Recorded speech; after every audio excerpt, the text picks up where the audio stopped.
time Zoom thing that we're doing with Holly Creek. We're happy to be working with everybody today and helping everybody with any problems and giving you guys some cool new tips through this time. So we partnered with Holly Creek to bring this to everybody today. I'm Zach with Generation Tech, and I co-founded the company along with a few other seniors. Unfortunately, they're not on the call today, but we have a great team here that's worked on this great presentation, and they're happy to explain things and work with everybody on the call today. So I just wanted to start and explain some of our history with Holly Creek and what we've done in the past. So we started working with Holly Creek around a year ago in the spring of 2019. And since then, we've grown to work with, I think, probably over 50 residents. What we do is every week we work with residents on their technology issues. We even film some of their life stories through the one-day program at Holly Creek. And it's just been really exciting to get to know and meet the residents and be there every weekend on Saturdays. When residents sign up for the Saturday sessions, we're going to have a story published on us in CBS in a while. So we've done a lot with Holly Creek, and so we're really excited to share what the team has done there and how you can also get involved today. So I'm going to pass it to my colleague Shreyas, who's going to explain more about what Generation Tech is. Great, thanks, Zach. So yeah, on behalf of the Generation Tech team, we'd like to welcome you to our Quarantine Essentials presentation, where we'll be going over some helpful tips and ways that we can utilize technology during this unorthodox time. So first, I'll get into a little bit about who we are and what we do. So we are a student-led nonprofit organization started in Cherry Creek High School, and we started in December of 2018 with the goal of trying to bridge the gap between the younger and older generations. And so through this goal, we've visited and we've helped out with in places like Johnson Adult Daycare Center, Holly Creek, and our main goal is once again to connect the youth to the older generations to really bridge that gap between two generations. And what really makes us unique is that we are a completely student-led organization that was started by students, that has student leaders now, and because of this, we're really able to enhance that connection between the youth and the older generations so that we can really connect and facilitate and exchange perspectives with each other.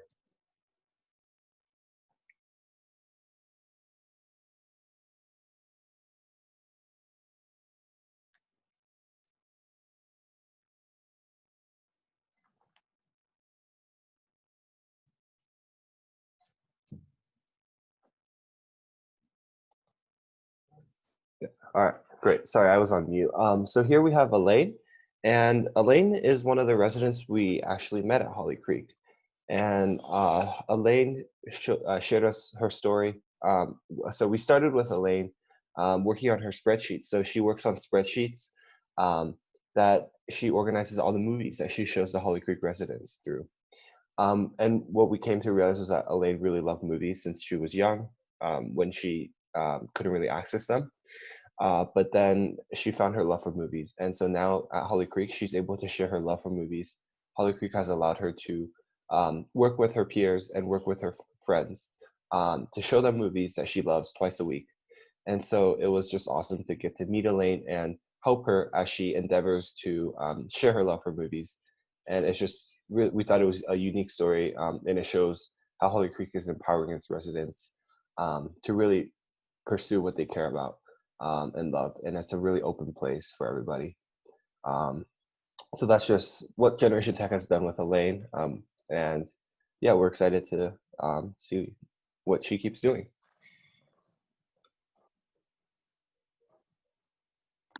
Hi, so I'm Talise, and we wanted to start out with some of our quarantine essentials, basically just things that we think are really useful information to know during this time, and things that we wanted to make sure people know how to do so they can make this time a little bit less difficult for everybody. So we wanted to start out with online grocery shopping. This is obviously really helpful if you don't want to go to the grocery store and you don't want to put yourself in that environment.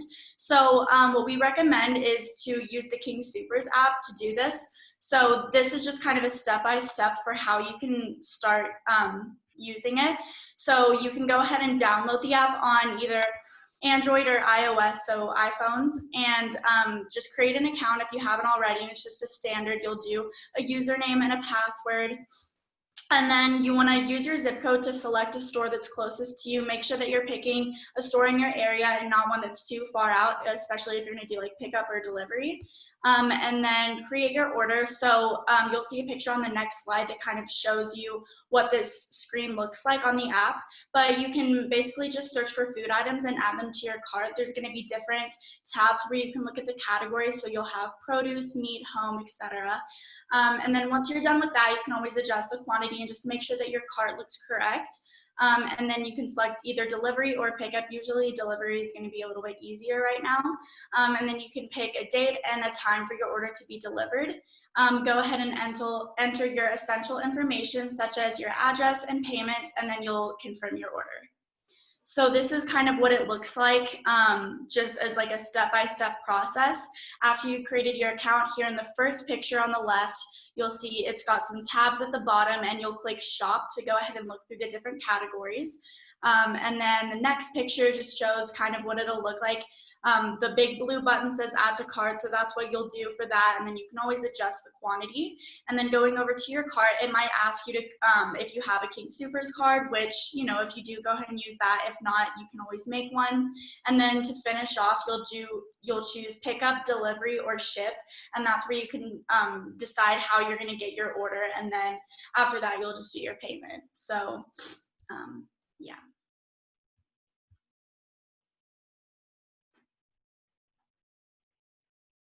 Hi, I'm Iris. I'm a sophomore at Creek, and I'm going to talk to you guys about making Amazon orders or an Amazon account. So this may not apply if your child already has a pre-existing Amazon account that you use, or if you have a pre-existing Amazon account, but this is just how to how to create one. So what you're gonna do is you're gonna click this little area right here that says, that little red box says hello, sign in. So what you can do is you can easily link your email and create a password for that and create your own account. And then later on put in more information such as your house address or where you'd like the packages to be delivered, and also your credit card information so you can easily buy every time after that.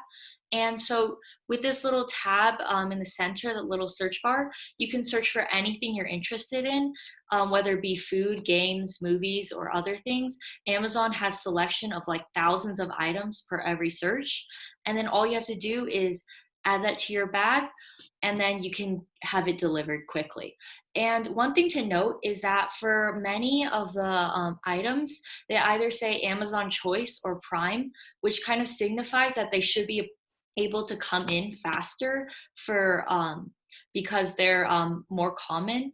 And one thing also to note though is that Amazon is currently quite backlogged on many of its orders. So the delivery times might take a little longer, and they've gone delayed up to like 1 week to 1 month. But it's still a really great resource to buying anything you might not be able to find at your local grocery store.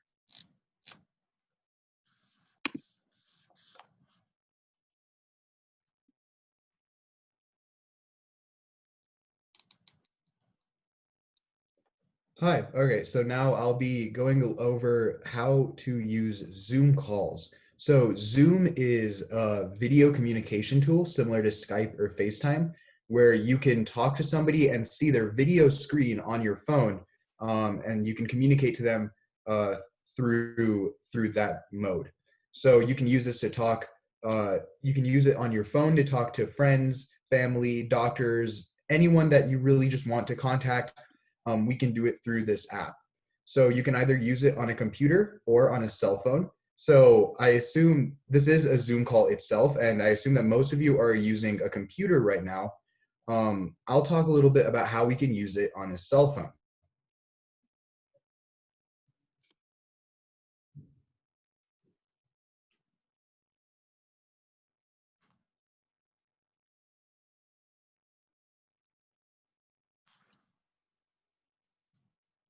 Okay, so the first thing that you need to do if you want to use Zoom on a cell phone is that you're going to have to download the Zoom app. So in order to do this, you're going to want to go to the App Store and you're going to want to search for the Zoom Cloud Meetings app and then download that.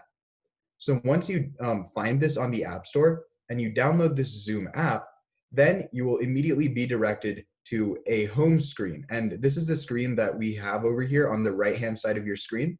It says either, and it'll give you three options. It'll either allow you to join a meeting, or you can click on the sign up or sign in option.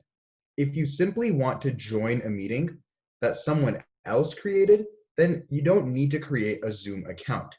But if you want to host your own meetings, then you need to create a Zoom account by signing up. So once again, if you want to host your own Zoom meeting for other people to join, then you need an account. But if you simply want to join other people's meetings, then you just hit the join a meeting and you don't need an account necessarily.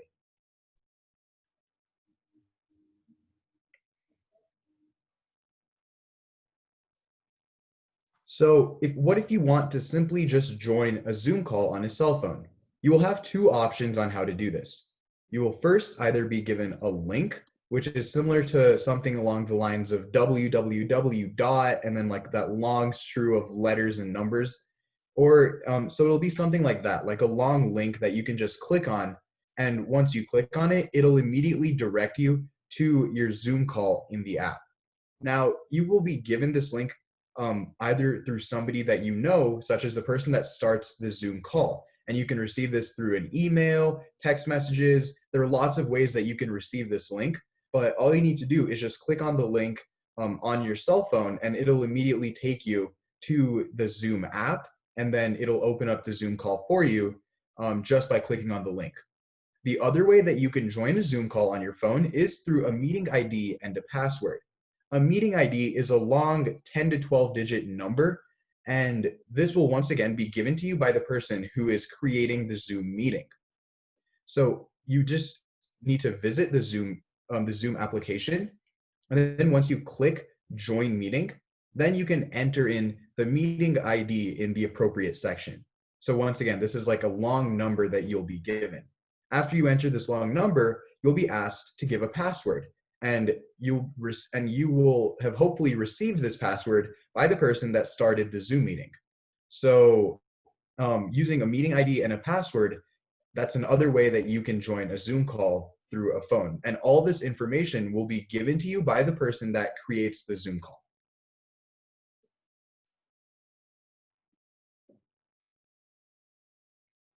So what if you want to host your own meetings on Zoom for other people to join? Let's say you just want to take that initiative to host that meeting for other people to join. Well, then in that case, you're going to need to create your very own Zoom account. So keep in mind, if you just want to join a meeting, you don't need an account. But if you want to host your own meeting, then you need an account. So now we'll talk about what to do if you want to create an account. If you want to create an account, then you're going to need to click on this sign up button. Remember how earlier we talked about the three different options you'll be given? Well, this time you're going to want to click on this sign up button, and then it'll prompt you to a screen that asks for your email address and then your first and last name. After that, you'll create a password for your account, and there you go. You'll have your Zoom account. So if you want to sign up, you'll need to just enter your email address and then your first and last name. So once again, with this account, then you'll be able to host meetings for other people to join.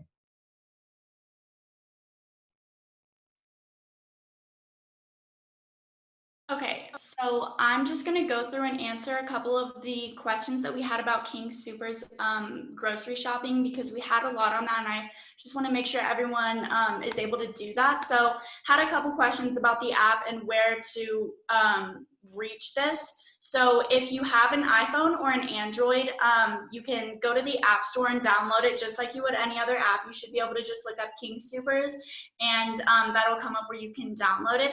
You can also do it on a computer using your web browser, and you can just go through the same process. It might look a little bit different, but it's going to be the same general steps. And I see someone also had commented that. And they also said you can create a shopping list for repeat orders. So that's another thing. If there's items that you frequently purchase, you can make that as like a saved list so you can go back to that. Another person asked, what is the cost for King Soopers delivery? It's going to be like a standard delivery fee of a few dollars, and I believe it might fluctuate depending on the amount of items that you get. Another person said, is there a provision where you can tip the shopper?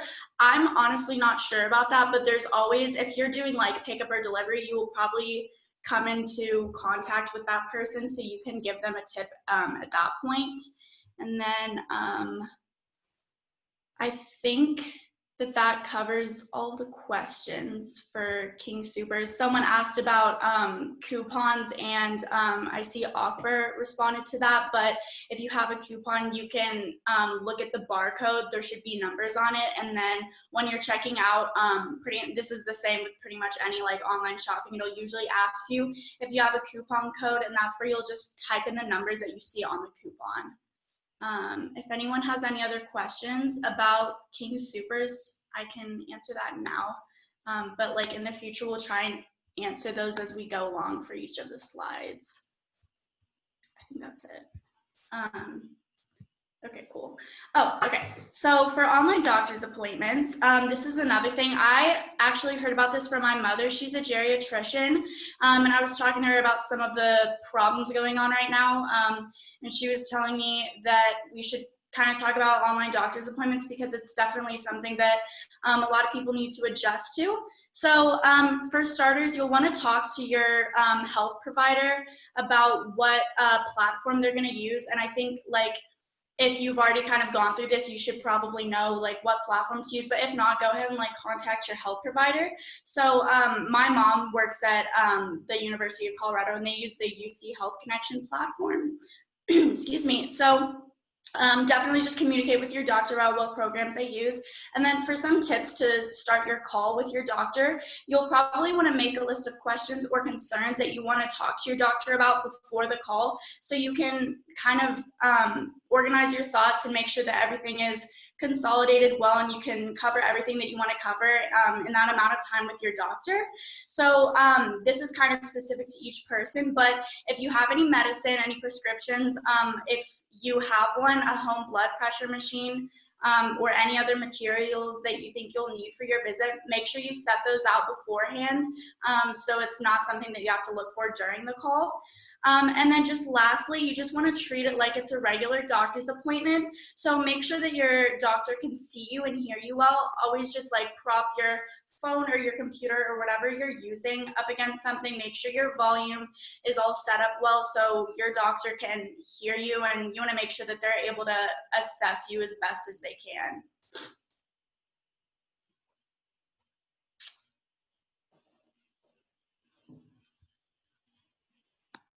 All right, so I'm Akbar. I'm a junior in Cherokee High School. And so I'm just going to talk about a handful of the recreational and entertainment things you can do in your free time, because most of us can't really leave our houses or rooms at the moment. And so we have a lot of free time. And so here's just a few things that you can do. So a lot of us fall under the Arapahoe Library District. And so there's an online library, or they have their own website. So we've included the link in a handout that I believe we sent out. And so the district website, if you go to that link, you can check out online books, or so online versions of books, or you can go to some of their other websites. I believe Arapahoe Library District has a partnership with a company that gives you documentaries for free, and so you can watch a handful of documentaries or that kind of thing. And so if you just click on the link that we've included in that page, you can just go to this website, and they have a handful of different things that you can do, like books to read or things to watch in your free time. And then there's something else you can do as well, which is YouTube. And a lot of you may know about it already. But if you go onto YouTube, you just type into your search bar youtube.com. You can type anything you want into the search bar, and you're guaranteed to find at least a handful of videos on that. And so if you're interested in anything from recipes to workouts or different types of entertainment things, you can click on one of those videos after typing in the search bar, and you get to watch a video about anything you may be interested in. And then the last thing would be some of these online classes or online courses that you can take from anything concerning social sciences, computer science, business, or even in general simpler courses like mathematics or sciences or anything you may be interested in. There's courses online. And so, for example, those Harvard online courses, and you could, if you look that up, you can set up an account there and find a lot of different courses online. And a lot of different online schools provide you with these free courses with their videos, with a few lessons, that kind of thing. We can learn about anything you may be interested in. Hi, I'm Nate. I'm a freshman, and I'm going to be talking a little bit about how to stay safe online while you're accessing all these great features. So some of the first things that you should remember is that there are some very basic rules about the internet and how you should act, and here are some of the most important ones. So first of all, you should never assume that someone online is trustworthy. A lot of times people on the internet will impersonate other people or just lie to try and get your information. So just never send money or send information or talk with someone unless you can verify that the person you're speaking to is trustworthy and the person that you think it is. Also, scammers might already know information about you. So if somebody calls you or messages you or something like that, and they tell you like your name or something or where you live, that a lot of that information is publicly available, like courthouse records or something like that. And they might just be trying to use that to get them to trust you. So just because someone shows you information about yourself doesn't mean that you should necessarily trust them. Also, the most valuable tool that you can use online is common sense. You can't win a contest that you never entered. And if you don't think you have a relative that's leaving you $100 million inheritance, you probably don't. It's just best to like try and think like, does this seem realistic? Like, this doesn't seem like something that would actually happen. And in that case, it's probably a scam that's just trying to lure you in. So kind of take a step away from that. Also, never provide sensitive information through email. Email is very easy to get hacked, and a lot of times information that you send through there can be sold or taken through other things, and most companies will never ask you for your information through email. So if something's asking you for your credit card through email, then just don't use it. This kind of ties back into the common sense thing, but if something seems too good to be true, it is. Don't if you're getting an offer for $100 gift card just to take a simple survey, it's probably just going to ask you to put in your email and then take your email, and you're never really going to get your $100 gift card. It's just be careful with that. And then oh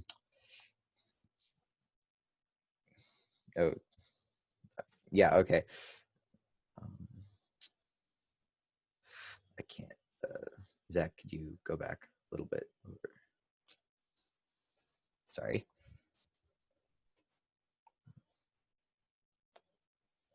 Could you go back one more slide? Thanks.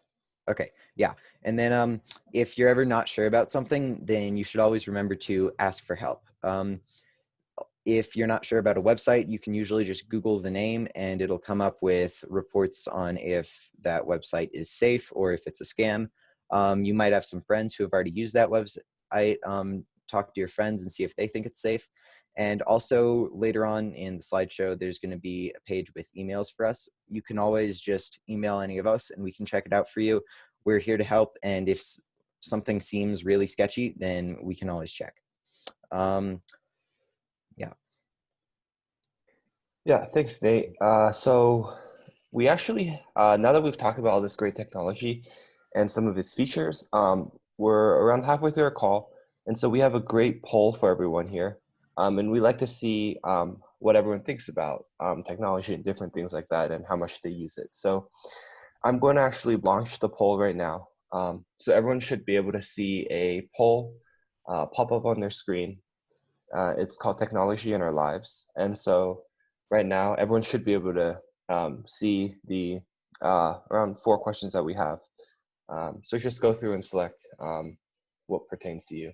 Yeah, and we can.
Great. So the results are slowly starting to trickle in. Let's give everybody a minute or so just so they can finish up, and then we can share some of the results from the polling here.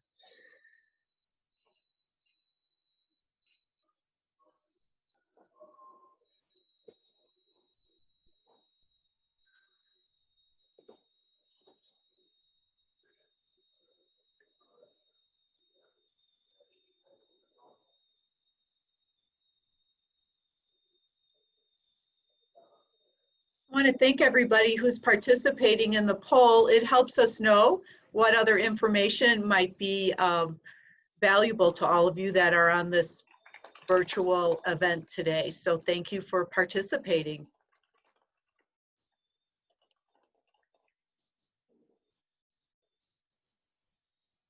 It's kind of like playing Family Feud.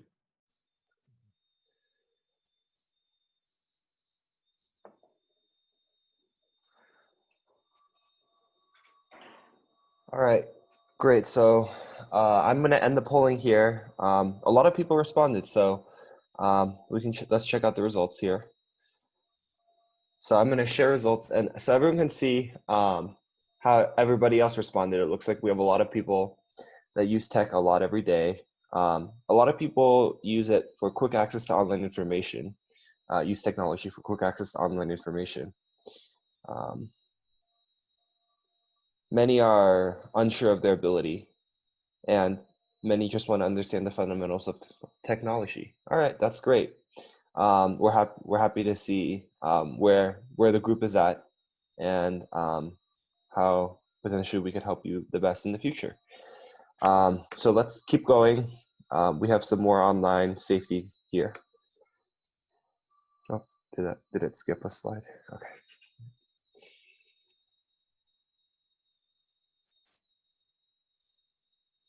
Oh, Nate, you're on mute. Yeah, saw you talking Thanks. there. Yeah, so I want to mention first, David, I saw your question and I'll be answering it when it comes up in a second. So first of all, I want to talk about being social on the internet. So if you use social media like Facebook, Twitter, or Instagram or anything like that, there might be a time when you see something that really shouldn't be online, like harassment or an offensive post or something like that. Just something that is harming other people. And in that case, what you can do on pretty much every social media service is there's a button to report that. So if you're using social media, just do a quick internet search and know how to report messages or posts that can be bad. There's no cost or consequence to reporting something. So if you think that something might be bad, then just be safe and report it. And then Facebook will send a team to look over it, and they can determine if it was actually something bad. And that's just a simple step that people take to help keep everyone on the internet safe and any of that. Also, if somebody says that you or a family member owes them money, then unless you already know that person, that you have debt to that person, then just ignore it. It's a scam. I know that in one of the polls here, or one of the questions, David said to mention the grandparent scam, and that is somebody claiming to need money to get out of jail or pay a fine or something. This is very similar to that. If you know that you don't have a relative who's in jail or they don't owe any money, then you don't need to pay for that. And if you are getting something like that, it'll be through an official means, not like some website that'll pop up, or not through an email. It's very important to only send money through the internet if you are 100% confident that it's from the actual source. And then another important thing, if you aren't sure that somebody is really who they claim to be, like your friend, just contact the person that you're trying to reach out to through a phone, through like the phone or an email that you already know or something like that. And then just make sure that it's really them. And then if they say, no, that's not me, then stop talking with the person who you thought you were talking with online. It's just good to remember that a lot of people will impersonate other people on the internet, and that if you can't verify someone's identity, it's probably best not to talk to them. Yeah, and I just wanted to follow up on Nate's point that I've heard of some people who like their grandparents get reached out to on, say, Facebook, and someone, going back to Nate's earlier point, impersonates the identity of, say, their grandchild, and so they've come up with some scary story, and it can seem very realistic. And I've heard of someone who I think almost got scammed through this, but I think at the last moment someone reminded them of this, and so it can just seem really scary in the moment. They try to come up with, yeah, something about like bail or being in jail, and so it can seem really scary. But the first thing you want to do is absolutely verify their identity. Um, if you have to, get on a video call with them through something like Zoom, and make sure it's actually them. Because if it's a scammer, they're not going to get on a video call with you. They're not going to be willing to get on the phone with you, etc. So just be extra careful with those sort of things, because something we might experience in real life can be completely like replicated through the internet in a malicious way. Yeah, thanks, Nate, for sharing that. Yeah. So I see a lot of people are asking about how to contact us. There's a slide a little bit later on that has all of our emails and our website and everything. We'll talk about that when we get to that, since that has just a comprehensive list of everything. So on to security and passwords. I've been talking a lot about how people will impersonate other people, and the easiest way that they do that is they will sign into your friend's account by guessing their password or stealing it from somewhere, and then try to talk to you and get your information out of you. So the best way to prevent your account getting stolen and your friends getting exploited is to use a very strong password that isn't easy to be guessed. So if you had a childhood pet or something like that, that would be a good password that isn't easy to be guessed by someone random, and something like that. Usually you wouldn't want to do like your birthday, or like if you were married, then like the date you were married or something, because a lot of that is publicly available information. But just try and come up with something unique, and if it gets guessed, then you can always change it. Also, if you get an email from something, don't necessarily click on the link right away. A lot of times these links and emails can be fake and lead you to malicious sites where a virus will be downloaded to your computer, or it'll steal your information. Just a lot of bad things. A safer way to do it is to type in the address that the link looks like it's going to, and just type it in yourself. That will ensure that it doesn't go to any other malicious sites, as long as the site you're typing in isn't malicious. And then if you're not sure where the email is coming from, then you can just call the bank or whatever company sent you the email and verify that it was actually them who sent it. On that note, a lot of times there will be companies that pretend to be Amazon or pretend to be something else sending you emails. And the best way to check for that is to look at the bar that has the address that the email is from, and make sure that whatever the email address is, the part after the @ symbol is the website of the company that it's coming from. So if you get an email from Amazon, or to make sure it's really from Amazon, the email address should be @amazon.com. If you get an email that looks like it's from Amazon and it's from a Gmail address, then it's fake. Amazon will always use @amazon.com. And if Capital One is emailing you, it's probably going to be from capital1.com, not Gmail or anything. So just make sure that you're getting it from the actual sources, and that's probably the easiest way to check that. Also, this isn't that big right now, but when everything goes back to normal and people start going out and about again, if your phone gets stolen physically and there isn't a PIN or some other way to lock it, then people can easily get your information right off your phone. So make sure, if you have a smartphone, to secure it with a PIN number, a password, a fingerprint, or another method. I know some phones have Face ID and stuff like that. There are a lot of ways to lock your phone. It's just safest to make sure that you and people you trust are the only ones that can get into it. Also, this is extremely important. Never respond to somebody who tells you that your computer is infected with a virus if they're telling you through a website or an email. Websites cannot check that your computer has a virus unless they download it to it, and emails won't know. If they say they're Microsoft, Apple, or your internet provider or something like that, then it's fake. those companies will not email you about viruses. If you have a Windows computer, it'll pop up as a little notification in the bottom right of your screen. Apple computers, it will show up either as a notification in the top right or in your antivirus program if you have one. For both, for Windows and Mac, if you have an antivirus program, it will tell you about it. A lot of times this is a very common scam. I've known someone who this happened to.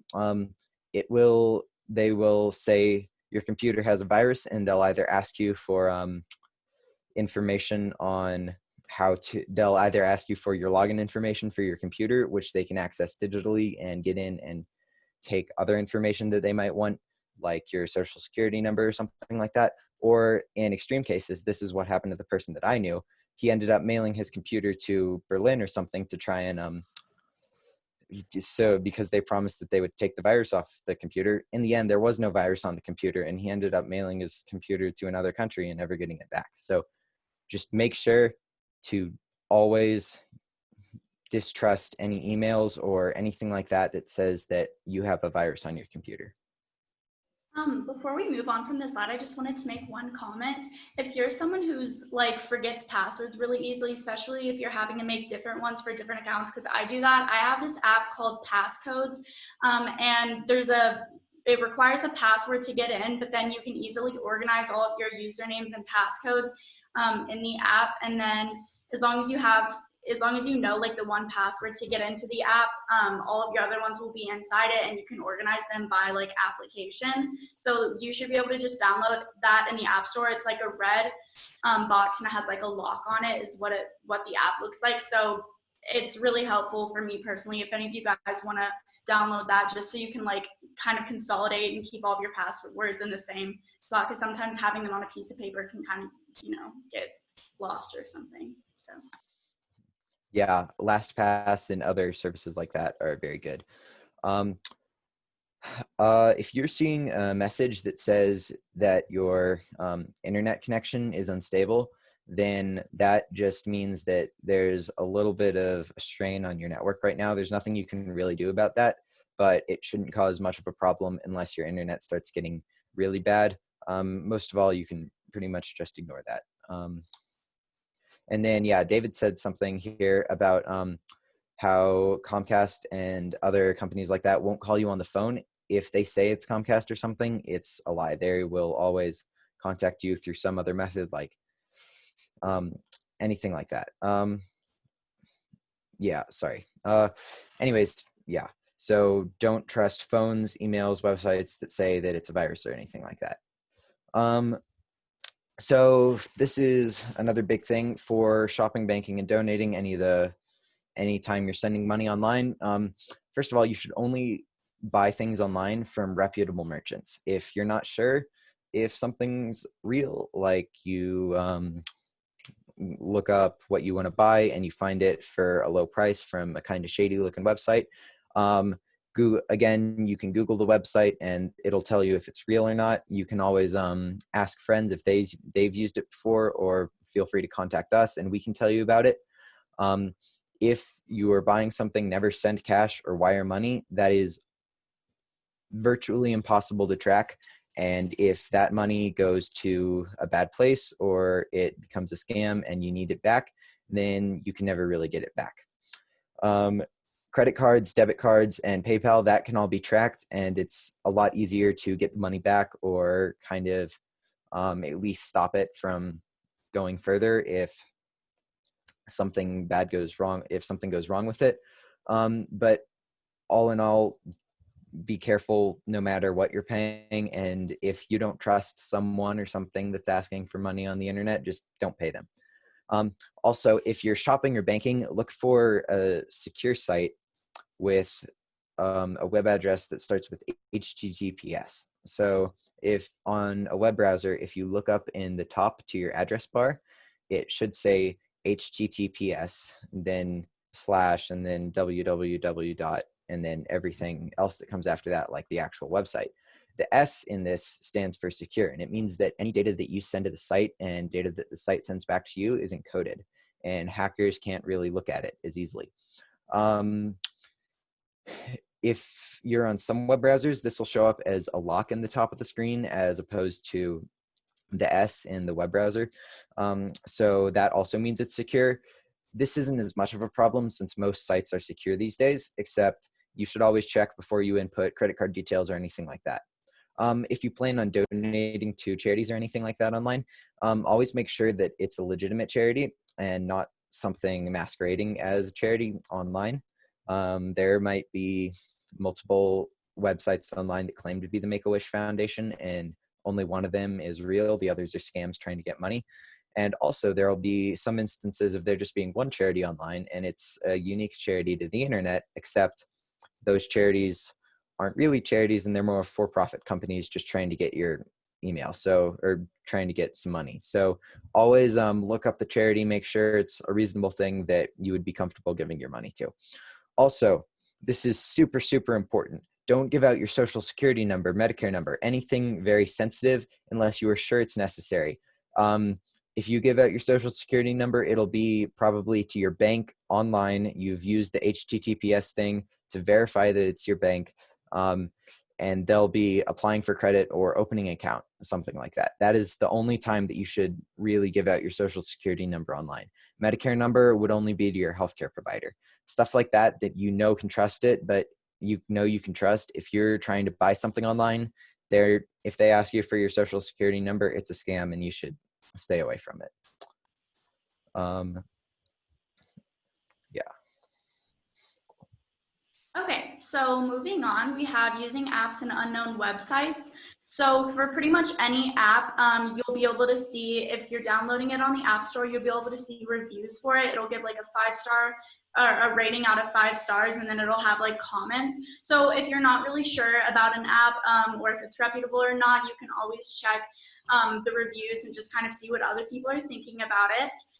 You always want to pay attention to what permissions smartphone apps ask before you download or use them. So often when you're downloading something, it'll say such and such app would like to access the microphone or would like to access the camera or your camera roll perhaps. So just kind of think about that in the context of what app you're downloading. So, if you're downloading like a music app or something like that, or like a calling app and it asks you to use your microphone, that's probably fine. But if it's something where it's just kind of like not really required at all, you can always look at that and decline it. Just make sure that you're only allowing it permission to use certain things in the context of the app and that it's actually necessary. And then know and use the privacy settings for any device, app, or service you use. So this is something that you're going to see on like social media apps a lot. It always has a privacy like configuration on the app where you can change depending on how comfortable you feel. So for example, on Instagram, you can make your account public or private, and it's going to be like that on a lot of different social media applications. So always check that and make sure that your account or whatever you're doing on the app is as private or public as you'd like to be. And I would say if you're in doubt, just go ahead and make it on the most private setting. You usually can't really go wrong with that. And then don't provide any personal information on a website unless you are certain that it's legitimate. And then even then, only if necessary. So that kind of goes back to like, if you're allowing an app or a website or something a permission to use something on your computer, make sure that what you're using is legitimate and that the permission that you're giving them or the information that you're providing them is necessary for the function of the website or the app. So social media safety tips, this is a little bit kind of what we were talking about with the privacy settings. So always use that. Sometimes it'll ask you for location. Sometimes it'll ask you like, again, do you want your account to be private or public? You can always choose like not to include your name if you're using like an account or something like that, and just make sure that you're only interacting with your friends on it if you want to stay as safe as possible. So that could be for like Instagram or for Facebook. And then another thing is just to avoid in-person meetings. There's not really a whole lot of reason why you would want to do this anyway, but just as a safety precaution, really just be safe with this. I don't see any point in actually needing to do it at all, but if you were to ever need to meet someone online that you hadn't actually met in person before, make sure that it's in a public place, and then tell friends, family, and have some kind of solid backup. But again, I think this is something that you should really avoid at all costs unless it's very necessary. Like if you were buying something on Craigslist and you might need to do this, that would be like one reason. But other than that, really just be cautious with that.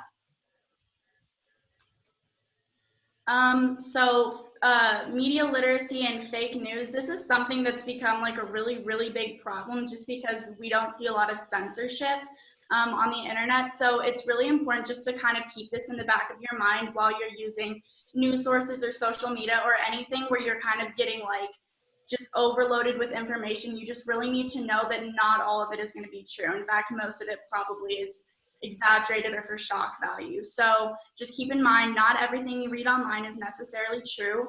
Always consider the source, and if you have any doubt, do a little online research to see if it's true. So seeing things that people post on Facebook, a lot of it is going to be biased.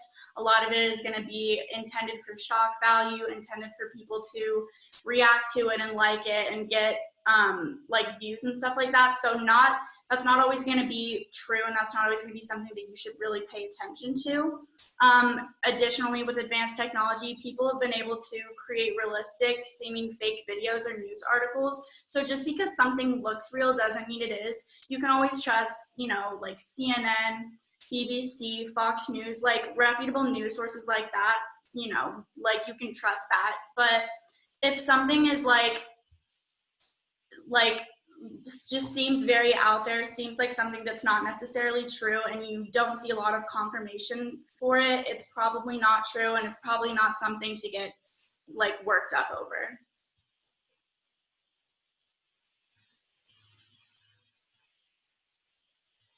So we just want to finish off by saying the internet can be dangerous, and we're not trying to scare you, but most of these dangers can be avoided without much hassle. So if you know all of these kinds of things, you can try to avoid it. And always just remember, if you're in doubt, ask people for help. You have so many resources around you, and everyone wants to help you and wants to make sure that you're safe. So.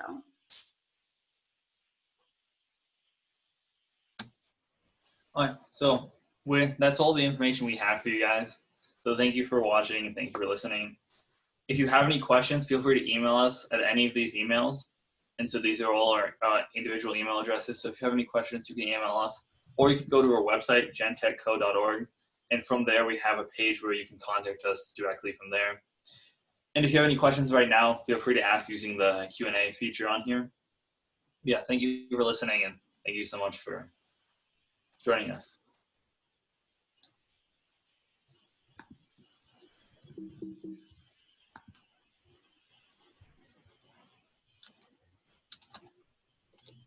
I believe we have one more poll for all of you guys, or I think so.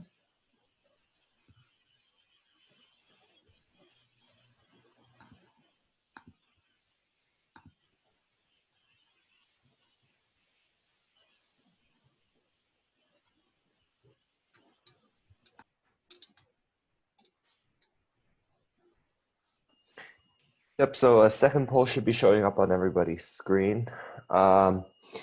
And yeah, so we just have a few more questions about the overall presentation today. And yeah.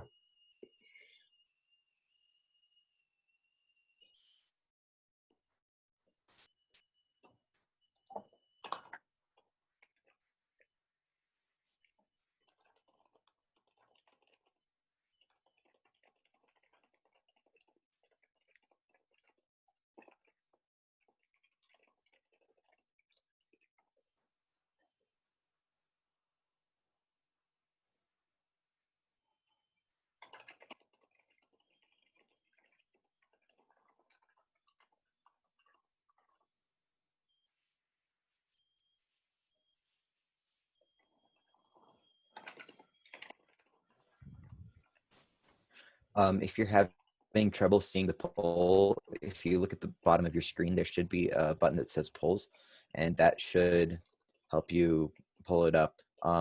If not, then there might be something covering it on the screen, and move it around a little bit, like move your windows around and see if it's behind that.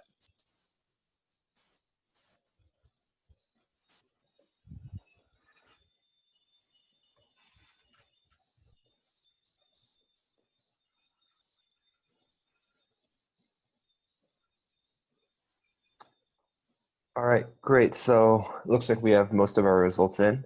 Thank you everybody for joining us today. We just have our last slide here. Yeah. Yeah, just wanted, this is Marilyn Berry. I'm the Sales and Marketing Director at Holly Creek. And first and foremost, I want to thank this wonderful group of young adults who are so willing to help us all navigate today's technology. Holly Creek has been so fortunate to have this partnership with the Gen Tech group. They come on Saturdays, typically twice a month, with individual appointments to help the residents that live within our community with all kinds of their technology questions or problems. Sometimes it's the sound bars on a TV, a cell phone, a tablet, a computer, how to organize information, how to be safe in their searches on the internet, as we touched on today, a very important topic. So I just want to make sure to thank everybody for all your time and effort that you put into this presentation. So what I would like to do is invite all of you participants to join us on another Zoom meeting, and it's with Active Minds on May 29th. If you email me, I'd be more than happy to send you that link, so that now that you know how to link in on Zoom, we invite you to come back and be a part of that Active Minds presentation. And last but not least, I want to invite you all to learn more about Holly Creek. Angie Cedillo, Kathy Berg, and myself are more than happy to answer any questions about our wonderful community.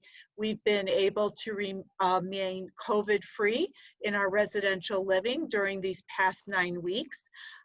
Everybody here has been very engaged in many educational and intellectual activities, as well as the continuance of the fine dining and the wonderful physical fitness. So if you'd like to learn more, we're certainly available to you for that. Have a wonderful day and a safe Memorial Weekend coming up. Thank you.